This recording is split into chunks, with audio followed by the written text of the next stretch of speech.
என்னை தேடும் இறைவனே, உம்மை நாடி வருகிறேன்.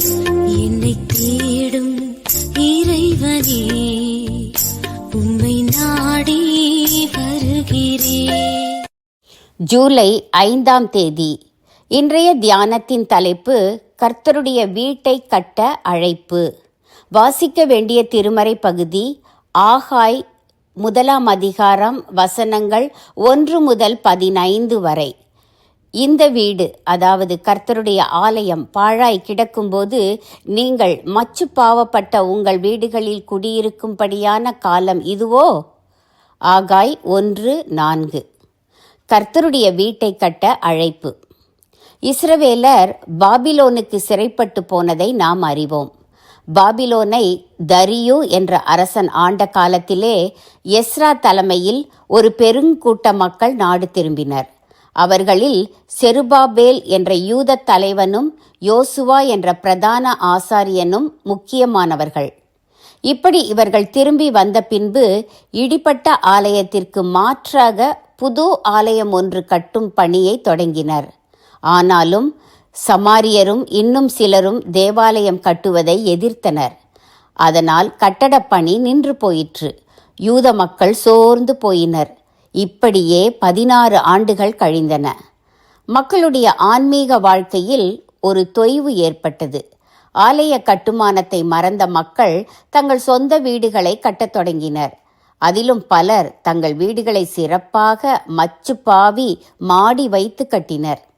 இந்த சமயத்தில் ஆகாய் தீர்க்கதரிசி தேவாலயம் கட்டப்படாது கிடக்க உங்கள் வீடுகளை மச்சுப்பாவி கட்டுவது சரியா என்று வினவுகிறார்.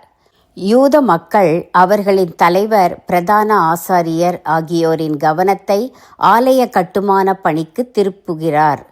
முதலாவது தேவனுடைய ராஜ்யத்தை தேட வேண்டும் என்றுதான் இயேசு கூட போதித்தார். அப்படி நாம் தேவனுக்கு முதலிடம் கொடுக்காத போது ஒட்டுமொத்தமாக தேசத்திற்கு பல கேடுகள் விளைகின்றன. வானம் பனியை பெய்யாது போயிற்று, பூமி பலனை கொடாது போயிற்று. மக்கள் திரளாய் விதைத்தும் கொஞ்சமாய் அறுக்கிறார்கள். அப்படி அறுத்து வீட்டுக்கு கொண்டு வந்தாலும் தேவன் ஊதி போடுகிறார். மக்கள் புசிக்கிறார்கள், ஆனால் திருப்தி அடைவதில்லை. வஸ்திரம் தரிக்கிறார்கள், ஆனால் குளிர் விடவில்லை. சம்பாதிக்கிறார்கள், ஆனால் அந்த கூலி பணம் பைகளில் போட்டது போல் பயனற்று போகிறது. தேவன் இந்த முறையில் இன்றும் நம்மோடு பேசுகிறார். நாம் தேவனுக்கும் அவருடைய சபைக்கும் ஊழியத்திற்கும் செய்ய வேண்டியதை செய்யாமல் தன்னலமாய் நம் காரியங்களிலே கவனமாய் இருக்கும்போது நம் காரியங்கள் வாய்க்காது போவதை நீங்கள் உணரவில்லையா?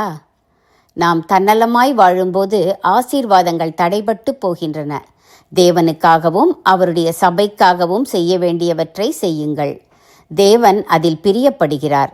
நமக்கு வேண்டியதை அவர் கூடுதலாகவே கொடுக்கிறார். நமக்காக அல்ல, நம் ஆண்டவருக்காக வாழ்வதே கிறிஸ்தவ வாழ்க்கை. நமக்காக அல்ல, நம் ஆண்டவருக்காக வாழ்வதே கிறிஸ்தவ வாழ்க்கை.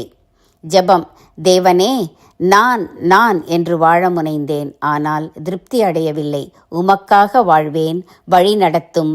ஆமேன்.